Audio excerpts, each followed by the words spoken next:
बिस्मिल्लाहिर्रहमानिर्रहीम। बोलते कालम के साथ मैं आमिर रज़ा खान। और बहुत दिनों से ये बहस जारी थी कि इजराइल अब एक के बाद दूसरे मुल्क पर हमला करेगा, और अब ऐसी इतलात आना शुरू हो गई हैं कि इजराइल ने इसकी तैयारी भी शुरू कर दी है।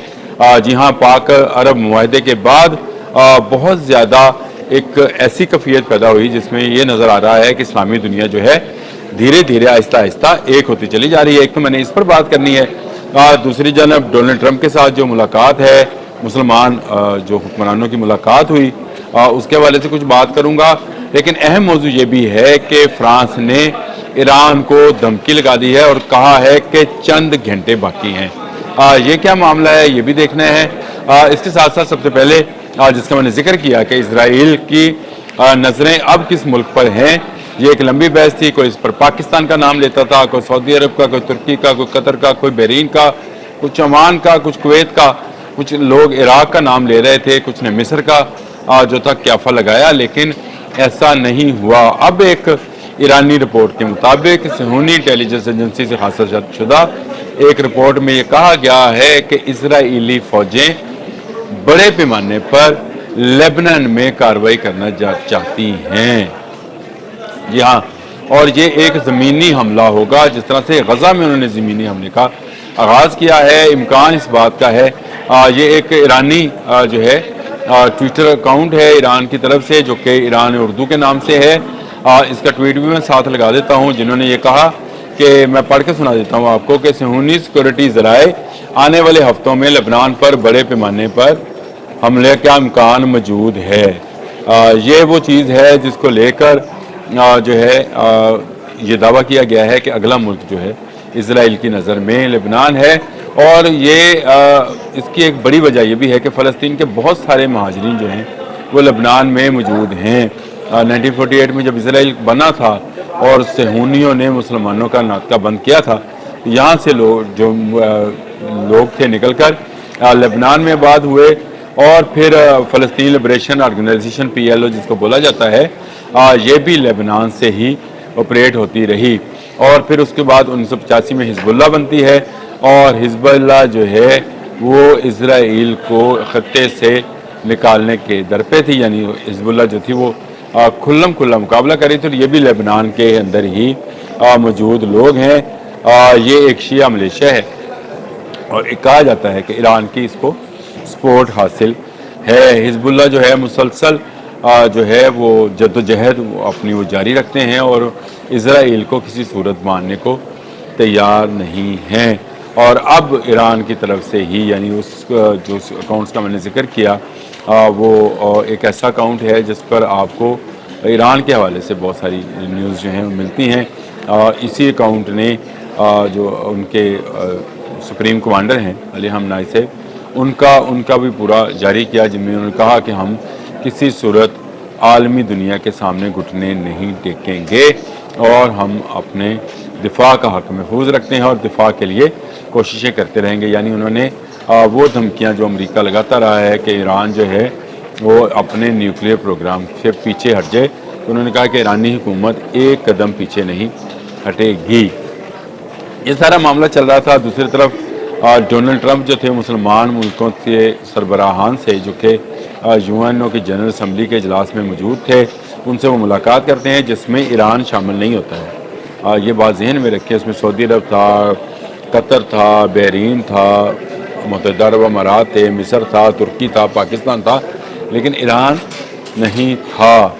और ईरान ने दो टोक जो है, ईरान के सदर मसूद पेज़ेश्कियान ने कल जब खिताब किया इसी इजलास के अंदर, तो उन्होंने साफ अल्फाज में ये बात दोबारा दोहरा दी कि अपने दिफा का हक वो कभी किसी को नहीं देंगे, और ना वो अपनी दिफाई पैदावार को रोकेंगे। उन्होंने कहा कि हम एटमी अदम फैलाव पर कारबंद हैं, कारबंद रहेंगे, नहीं बनाएंगे, लेकिन ये हमें नहीं धमकाया जा सकता कि आप अपने दिफा के लिए दीगर असला भी ना बनाएं।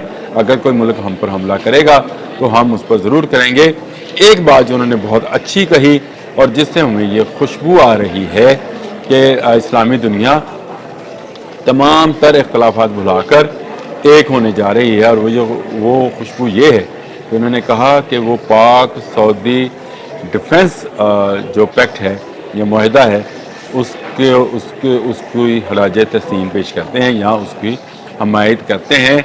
इससे खत्ते में अमन की कोशिशों को बढ़ावा मिलेगा। ये बहुत बड़ा बयान है ईरान का सऊदी अरब के किसी ऐसे मुआहदे के जो दफा पर मुश्तमिल है।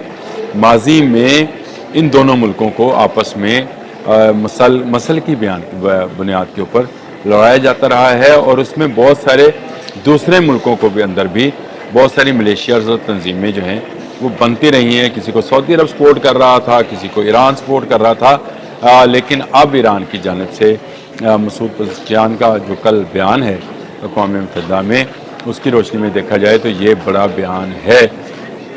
लेकिन अब फ्रांस पर आ जाएं। फ्रांस ने मुलाकात की है जी फ्रांस के सदर ने, और उन्होंने मसूद पज़ेश्कियान से कहा है कि आपके पास चंद घंटे हैं, आप फैसला कर लें कि आप न्यूक्लियर के हथियार जो हैं उसको बनाने के लिए जो NPT है उस पर अमल दरामद करेंगे, यानी आप अपने न्यूक्लियर पावर हाउसेस को खोलेंगे या नहीं खोलेंगे ताकि हम कोई फ़ैसला कर सकें। ये एक ऐसी धमकी है जिस पर मैं बात करना चाहता हूँ। अमेरिका के बरह रास्त ईरान को धमकाकर B-52 बम्बारमेंट कर भी वो मकासद हासिल नहीं कर पाया है जो वो अब हासिल करना चाहता है। ईरान पर तो पाबंदियाँ हैं ही, और अमेरिका जो है ना सिर्फ फ्रांस पर और बाकी यूरोपीय ममालिक पर भी पाबंदियाँ आयद करता है कि वो ईरान से तिजारत ना करें। लेकिन अब आहिस्ता आहिस्ता यूरोपीय ममालिक में से दो चीज़ों पर जो है कुछ नरमी और एक सख्ती दिखाई जा रही है। सख्ती इस बात पर, पहले उसकी बात कर लेता हूँ कि इजराइल के रवैये के ऊपर सख्ती दिखाई जा रही है, और दूसरा नरमी दिखाई जा रही है रूस और ईरान के मामले में। ये दोनों मुल्कों के लिए बहुत खुश आइंद है, और इसी की धमकी बार बार जो है डोनाल्ड ट्रंप भी लगा रहे हैं कि ईरान जो है ईरान से तेल ना ख़रीदा जाए, रूस से तेल ना ख़रीदा जाए। यूरोपीय ममालिकों में पहले भी समझा रहा था, अब भी समझा रहा हूँ। तो ये इसका मतलब ये है कि ईरान पर मज़ीद अगर ईरान ना समझा तो उस पर मज़ीद पाबंदियाँ लेंगे। इस तरह का बयान भी दे चुके हैं। और अब जो फ्रांसीसी सदर हैं मैक्रोन, उन्होंने उनका ये बयान कि चंद घंटे हैं, ये बहुत खौफनाक सूरत हाल है, और मैं ये समझता हूँ कि ईरान को इस पर डट जाना चाहिए। इस्लामी मुल्क जितनी जल्दी पाक सऊदी पैक्ट के अंदर शामिल होते चले जाएंगे, किसी हद तक महफूज होते चले जाएंगे। और उसकी वजह यह है कि एक से एक मिलने से 11 बनते हैं, और 11 से 11 मिले 1111 बनते हैं। तो इसलिए इस्लामी मुल्क जितने इकट्ठे हो जाएंगे, जितनी जल्द अपने तमाम अख्तलाफात भुला कर एक हो जाएंगे। और इसकी इब्तिदा ईरान ने कर दी है।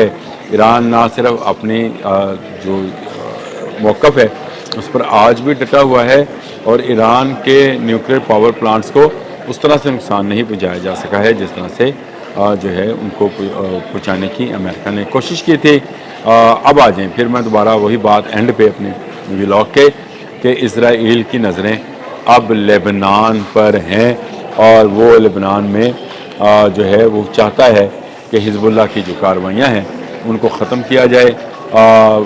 2006 में भी इजरायली फ़ौजी जो थे वो अगवा हुए थे, ये मैं पढ़ रहा हूँ साथ साथ।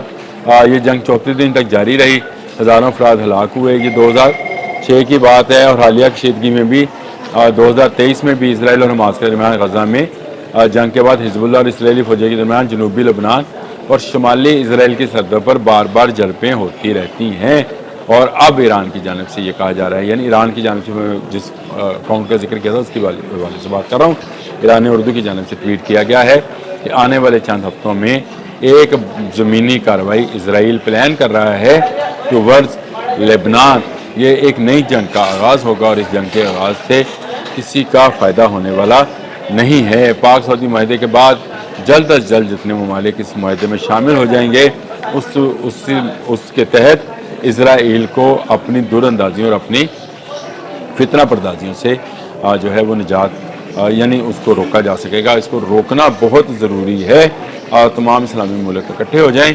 अपने अगले व्लॉग में मैं आपसे बात करूंगा कि आज शहबाज शरीफ जो हैं मिलने जा रहे हैं डोनाल्ड ट्रंप से। अब क्या बात होगी, पहले तो उन्होंने ऐसे करके बात कर ली थी, अब क्या बात करने जा रहे हैं, और इस्लामी ममालिक के साथ जो 21 निकात का आया है, एजेंडा बाहर आया है, वो क्या है। इसके अलावा मैं आपसे बात करना चाहता हूँ कि अमेरिकन सदर ने کیوں گلوبل وارمنگ کے اوپر جو ہے یو ٹرن لیا ہے. اگر آج موقع ملا، اگر ٹائم ملا تو میں اس پر بھی ضرور بات کروں گا. یہ بہت ہی دلچسپ پہلو ہے کہ کیوں ڈونلڈ ٹرمپ جو ہیں گلوبل وارمنگ اور جو متبادل ذرائع ہیں توانائی کے اس پر یو ٹرن لے رہے ہیں. اب تک کے لیے اتنا ہی. اللہ حافظ.